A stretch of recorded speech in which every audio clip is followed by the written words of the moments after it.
नमस्कार वंदे मातरम दोस्तों। Update with online Baba YouTube channel पर आपका स्वागत है। हम लोग बात करने वाले यूपीएसआई रिजल्ट को लेकर, साथ ही साथ कट ऑफ एनालिसिस को लेकर के। तो अगर आप इस चैनल पर नए हैं तो प्लीज़ चैनल को सब्सक्राइब अवश्य करें।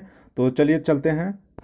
तो सबसे पहले बात करने वाले थे कि यूपीएसआई रिजल्ट को लेकर आपका जो रिजल्ट है उसमें देखिए, एक तो जो सरकार गठित हो रही है उसके वजह से कहीं ना कहीं ये देरी हो रही है, और दूसरी बात ऐसा बताया जा रहा है कि भर्ती बोर्ड में जिनका मार्क्स बहुत ज़्यादा था उसके वजह से कुछ मतलब प्रक्रिया चल रही है, जिसकी वजह से फिर रिजल्ट में देरी हो रही है। तो आपको यह रिजल्ट लगभग मार्च लास्ट तक आपको देखने को मिलेगा। अब बात करने वाले हैं देखिए कट ऑफ एनालिसिस को लेकर के। मैं यहाँ पर कट ऑफ आपको बहुत सारे यूट्यूब चैनल पर, जैसे आप लोगों ने देखा होगा कि एग्जामपुर हो गए, रोजगार विद अंकित हो गए, बहुत सारे यूट्यूब चैनलों ने और बहुत सारे वीडियो अपलोड किए कट ऑफ को लेकर के। उसके बेस पे जो अभ्यर्थी कमेंट किए हैं, क्योंकि देखिए एक्चुअल में वही होता है। अगर कोई ओपिनियन पोल भी लगाता है कि मान लीजिए कोई ओपिनियन पोल लगाता है कि हाँ भाई आप इस पर टिक कीजिए कि आपके कितने मार्क्स हैं, लगा दिया कोई किसी ने ओपिनियन पोल 90 प्लस मार्क्स, 110, 115, इस तरह से ओपिनियन पोल लगा दिए। तो उसमें होता है यूँ है कि मतलब वो इतना एग्जैक्ट नहीं होता। उस पर अभ्यर्थी किसी पर भी लगा देते हैं देखने के लिए कि किस में सबसे ज़्यादा अभ्यर्थी हैं, तो उतना एग्जैक्ट नहीं होता। लेकिन मैं आपको जो बता रहा हूँ, बहुत सारे हज़ारों कमेंट्स पड़े होंगे, क्योंकि आप लोगों ने देखा होगा कि कट ऑफ के एनालिसिस को लेकर बहुत सारे वीडियो बने, उसमें बहुत सारे अभ्यर्थियों ने कमेंट किए कि हाँ मेरे इतने हैं, मेरा एक कैटेगरी है। उसके बेस पे मैं आपको बता रहा हूँ कि कितना मतलब जो कट ऑफ हो जा सकता है। और दूसरी बात देखिए, यूपीएसआई का जो एग्ज़ाम है कई शिफ्ट में हुआ है, तो उसके वजह से ऐसा हुआ कि नॉर्मलाइजेशन ज़रूर होगा इसमें। तो नॉर्मलाइजेशन की वजह से जिसका मार्क्स कम भी है वो भी तैयारी करते रहें, क्योंकि हो सकता है कि उनका पेपर जो होगा टफ होगा और उनका जब रिजल्ट आए और जो नॉर्मलाइज हो जाए तो उनका मार्क्स बढ़ जाए। इसलिए प्रिपरेशन में लगे रहिए।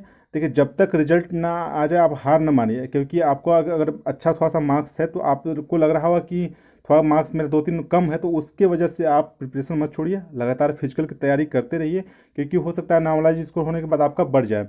मैं आपको कट ऑफ के बेस पे अब यहाँ पे, अरे सॉरी, कमेंट के बेस पे मैं आपको यहाँ कट ऑफ बताने वाला हूँ, क्योंकि मेरे बहुत सारे कमेंट पर उसी के बेस पे मैं आपको कट ऑफ बता रहा हूँ यहाँ पे। तो जो कि अगर आप जनरल कैंडिडेट हैं और आपका मार्क्स अगर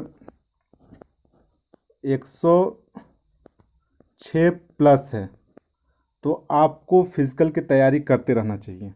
106 प्लस मैं आपको बात बता रहा हूँ, 106 प्लस अगर आपका मार्क्स है तो आप फिजिकल की तैयारी करते रहिए। और अगर आप ओबीसी कैंडिडेट हैं तो ओबीसी में देखिए ज़्यादा क्वेश्चन नहीं कम होना है, 103 प्लस। क्योंकि देखिए अभी कोई नहीं जानता कि नॉर्मलाइज होने के बाद देखिए कट ऑफ हो सकता है जिस अभ्यर्थी का नंबर कम हो नॉर्मलाइज होने के बाद बढ़ जाए, तो इसलिए 103 प्लस। और ईडब्ल्यूएस का इकोनॉमिक वीकर सेक्शन का भी इतने लगभग, और 103 102 यही मान लीजिए, 102 प्लस। और एससी कैटेगरी का अगर बात करें हम लोग, एससी का तो 93 प्लस। ठीक है। तो ये जो मैंने कट ऑफ बताई है वो आपको जितने बहुत सारे अभ्यर्थी ने देखे होंगे, क्योंकि बहुत सारे कमेंट करते हैं कि इतना मेरा मार्क्स है, इतना मार्क्स है, किसी के 115, किसी के 120, मतलब क्वेश्चन की बात करो, मार्क्स सॉरी। तो इतने क्वेश्चन मैंने सही किए, तो उसके बेस पे, क्योंकि सबसे ज़्यादा अगर सटीक एनालिसिस कोई है तो यही बता सकता है कि मतलब कि कितना मार्क्स अभ्यर्थियों के आए होंगे, उसी के बेस पे मैं एक कट ऑफ आपको बताया हूँ। तो अगर आपका इतने प्लस मार्क्स आ रहे होंगे तो आप प्रिपरेशन करते रहिए, फिजिकल की तैयारी करते रहिए, जल्द ही रिजल्ट जारी होगा। और रिजल्ट के बाद आपको डीवीपीएसटी के लिए ज़्यादा आपको टाइम देखिए नहीं मिलने वाला, क्योंकि तुरंत आपको फिजिकल और तुरंत डॉक्यूमेंट वेरिफिकेशन हो जाएगा, क्योंकि नया सरकार गठित होने के बाद आपको समय नहीं मिलने वाला। तो यही रही अपडेट।